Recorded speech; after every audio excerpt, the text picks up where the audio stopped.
Idol, ano po yung mga pagkain na mataas po sa kolesterol na baka mamaya ay mataas na po ang inyong kolesterol at hindi mo pa po alam unless ikaw po ay magkakaroon po ng mga sintomas na sasabihin ko. Magandang buhay mga idol, panoorin mo ang video na to, tapusin mo at huwag mong kalimutang i-share para po makatulong. Magandang buhay po sa aking mga kakolesterol dyan, sa aking po mga idol na madalas pong kumain ng mga sangyupsal. Yan, sarap niyan idol, yung mga sangyupsal na nagmamantika at talagang tumutulo pa ang mga mantika niyan habang kinakain mo at napaparami ang inyong pagkain ng kanin. Mahilig ka po ba sa mga makeso? Mahilig ka po bang kumain sa labas sa mga fast food para po mas mabilis at mas enjoy nga naman talaga? O kaya naman, ikaw po ba ay nilalantakan mo ang butter, ang margarine at sinasama mo pa minsan sa inyo pong pagluluto, sa inyo pong kanin, sa inyong fried rice? Ano po ba idol, ang pagkain po ng laman loob ay mataas po yan sa kolesterol kaya umiwas po tayo katulad na lang ng mga atay, ng mga laman loob po ng mga itik. Naku, sarap.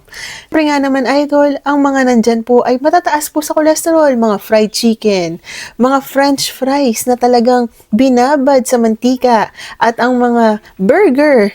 Yan idol, mataas po sa kolesterol. Ikaw po ay lagi pang magsasangyupsal once a week o kaya naman po sa inyo pong tinapay. Sa mga pagkain marami pong keso idol. Ang ating pong katawan ay okay lang po yan idol na meron pong kolesterol. Kailangan po natin ng kolesterol sa ating katawan. Hindi po ibig sabihin ay totally iiwasan mo na po yan idol dahil ang ating pong katawan kailangan din po natin ng bad cholesterol o yung LDL po. Ang good cholesterol naman yung HDL. Kailangan ay balanse lang idol. Yung bad cholesterol idol, kailangan po natin yan para po makapag-produce po tayo ng mga hormones. Kailangan po natin idol ng konting taba dahil ito po ay nakakatulong para po makapag-produce ng estrogen para po sa kalibugan ng babae at kalalakihan po ang testosterone. Kailangan po natin yan para mapunan ang mga init at libog sa katawan po ng tao.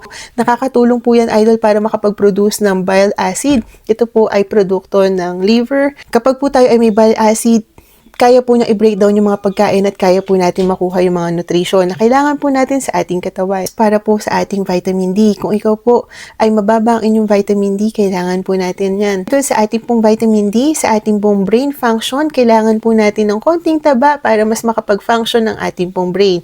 Kaya lang pag sumobra na, dito na po nagkakaroon ng mataas na cholesterol, mataas na triglycerides, mataas na LDL o yung bad cholesterol, yan po yung ating iniiwasan. Kailangan po ay tama lang ang ating pong cholesterol. Kailangan po ay hindi na po tataas sa 200 ang ating total cholesterol idol. Experience ka na ng mga sintomas na sasabihin ko. Nakaka-experience ka po ng chest pain, pananikip ng inyong dibdib, pressure, dagan sa inyong dibdib. Maari ka din idol na magkaroon ng mga numbness, tingling sensation,